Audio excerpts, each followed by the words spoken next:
நாட்டின் தலைவிதியை விஜய் கைகளில் கொடுக்க வேண்டுமா? பிரகாஷ் ராஜ் கேள்வி. நடிகர் பிரகாஷ் ராஜ் சமூக ஊடகங்களில் மட்டுமல்ல, நேர்காணல்களிலும் அரசியல் குறித்து தைரியமாக குரல் கொடுப்பவர். யூடியூப் சேனல் ஒன்றுக்கு பேட்டி அளிக்கையில் தனது சக நடிகர்களான பவன் கல்யாண் மற்றும் விஜய் அரசியல் பிரவேசம் குறித்து பேசினார். இருவருக்கும் அரசியலுக்கான தொலைநோக்கு பார்வை இல்லை.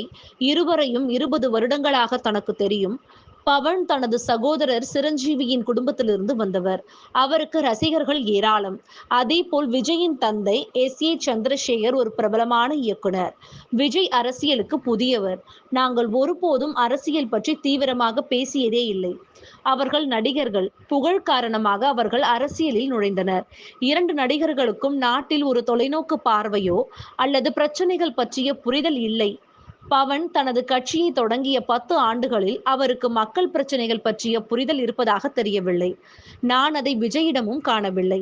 ஆனால் பவன் அல்லது விஜய் போன்றவர்கள் அரசியலில் நுழையும் போது மக்கள் அரசியலமைப்பில் ஒரு மாற்றத்தை தேடுகிறார்கள். அதன் காரணமாக அவர்களுக்கு இடங்கள் கிடைக்கக்கூடும். ஆனால் பின்னர் அவர்கள் தங்கள் பெரும்பான்மையை நிரூபிக்க வேண்டியிருக்கும். விஜய் மேடையில் பேசும்போது படத்தில் டயலாக் பேசுவது போல் பேசுகிறார். ஆனால் எப்படி போராடுவது என்பதில் ஆழமான புரிதல் இல்லை. பவன் மற்றும் விஜய் மிகவும் பிரபலமான நடிகர்கள்.